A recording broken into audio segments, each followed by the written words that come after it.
This video is second part of unconscious care of unconscious patient.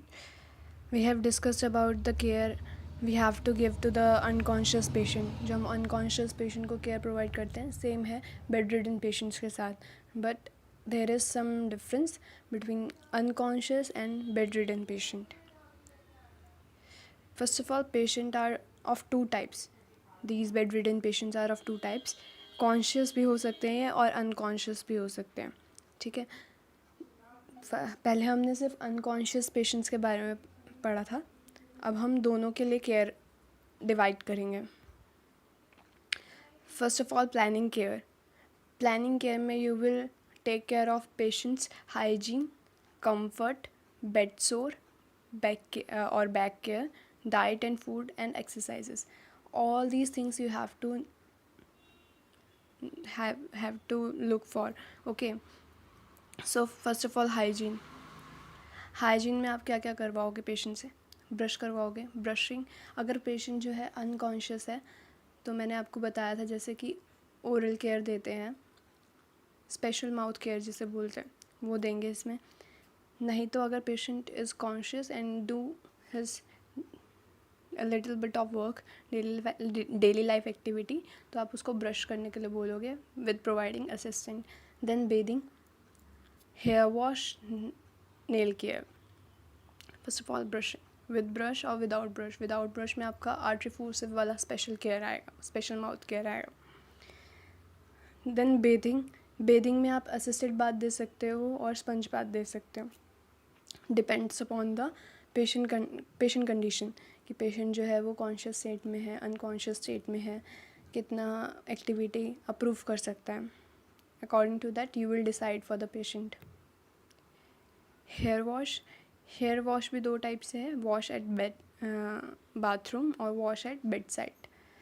तो अगर patient जो है अनकॉन्शियस है तो आप उसको बेड साइड पे दे सकते हैं. और अगर पेशेंट डेली लाइफ एक्टिविटीज़ भी प्रमोट नहीं कर पा रहा है क्योंकि बेड रिडन है, he is not able to get up, तब उस पेशेंट को आप बेड साइड पे दे सकते हैं. अगर if he is willing to do some light activities और he is able to do some light activities, so you can take him to the bathroom and वहाँ पे आप उसको बेड हेयर वॉश दे सकते हो. Then take care of comb hair, apply lotion, applying powder, change dresses, emollient tulips. All these things are included in the care of the patient. Then you have to check for the comfort of the patient. You have to keep in mind patient should have a feeling of comfort. Comfort feel होना चाहिए patient को, चाहे वो लेटा ही हुआ है, चाहे bed ridden है. आप उससे पूछ सकते हैं कि कैसा कंफर्ट लग रहा है या नहीं लग रहा है. So patient comfort, bed making and toilet, ये सारी टॉयलेटिंग नीड्स, ये सारी चीज़ें पेशेंट के कंफर्ट में आती हैं. इसमें पेशेंट के कंफर्ट में always support patient limbs and back. हमेशा पेशेंट के जब भी आप मूवमेंट करवा रहे हो या फिर patient is in line down position, तब भी आपको पेशेंट के लिम्स और बैक को सपोर्ट प्रोवाइड करके रखना है. Arms and legs position comfortably, ऐसी पोजीशन देनी है जिसमें patient is feeling comfortable. Communicate with patient always, हमेशा जब भी आप कुछ कर रहे हो, चाहे पेशेंट अनकॉन्शियस है चाहे कॉन्शियस है, you have to communicate with the patient. Guide to lift, do things, थोड़ी बहुत चीज़ें अगर patient is in conscious state तो you can ask patient to do some amount of little work. Provide pillows, और pillows provide कर सकते हो, extra pillows, so that patient can feel comfort. Then bed making. Bed making is a crucial step because if bed is in crushed, bed sheets are in crushed position, wrinkled होंगी तो patient को skin irritation करेगा. And whenever are you doing this bed making procedure, you have to keep in mind कि sharing force ना लगे जिसकी वजह से बेड सोर्स प्रमोट होता है. सो पेशेंट का बेड जो है वो क्लीन होना चाहिए so that skin irritation can be prevented. Then toileting needs और एलिमिनेशन नीड्स, इसमें आपको पेशेंट को यूरिनल प्रोवाइड करना है, बेड पेन प्रोवाइड करना है, कैथेटर प्रोवाइड करना है. अगर पेशेंट जो है अनकॉन्शियस है, अपनी एलिमिनेशन नीड्स का खुद से ध्यान नहीं रख पा रहा है, तो you have to insert a catheter. Then अगर अनकॉन्शियस नहीं है, कॉन्शियस स्टेट में है बट बेड रिडन है, तो you can give him bed pan और urinal. Then back care. Back care में आपका आता है massage, changing position, sponge bath, water bed और अल्फा बेड एंड अप्लाइंग इमोलियंस.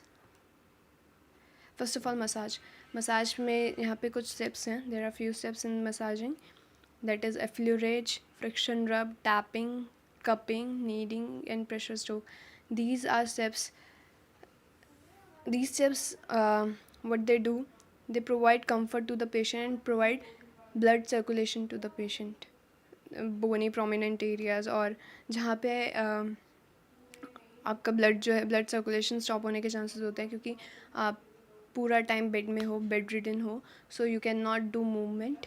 तो ऐसी कंडीशन में you have to provide back massage to the patient and promote the blood flow from that areas.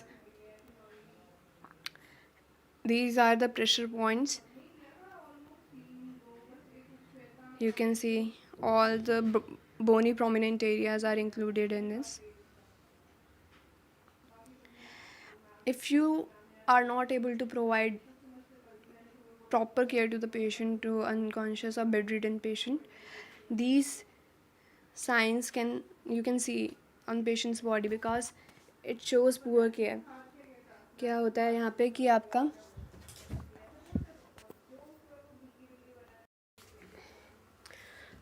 so if you are not providing a proper massage to the patient, blood circulation नहीं हो रहा है, तो blood circulation ना होने की वजह से ये peeling of skin start हो जाती है and this can lead to this massive changes. यहाँ पे बेड सोर्स हो चुके हैं पेशेंट को और डिब्राइडमेंट करके जो नेक्रोज्ड पार्ट है, जो सड़ गया है पार्ट, वो निकाला जा रहा है. So you can see poor care effects. So you have to always keep in mind whenever you are providing care to a bedridden patient or unconscious patient कि उसके जो blood circulation है bony prominent area में या फिर peeling of skin जो है, you have to note and document that and provide proper care to the patient.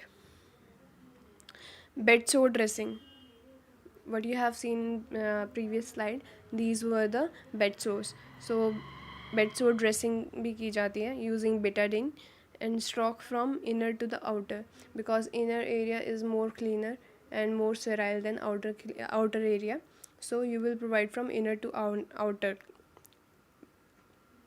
Keep the wound clean, हमेशा wound को clean रखना है और do the dressing daily so that infection cannot take place. Then diet and feeding is very important. If your patient is not able to have food by themselves, you have to promote feeding.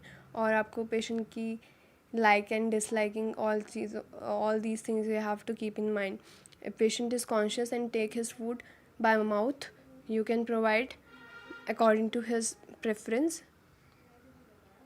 Or nutritionist से you can correlate and ask for the patient's best diet so that patient will be also liking that diet and have a proper meal.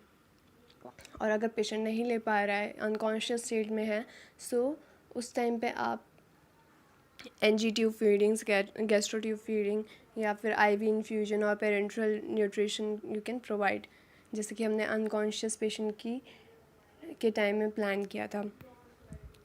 Thank you for the class.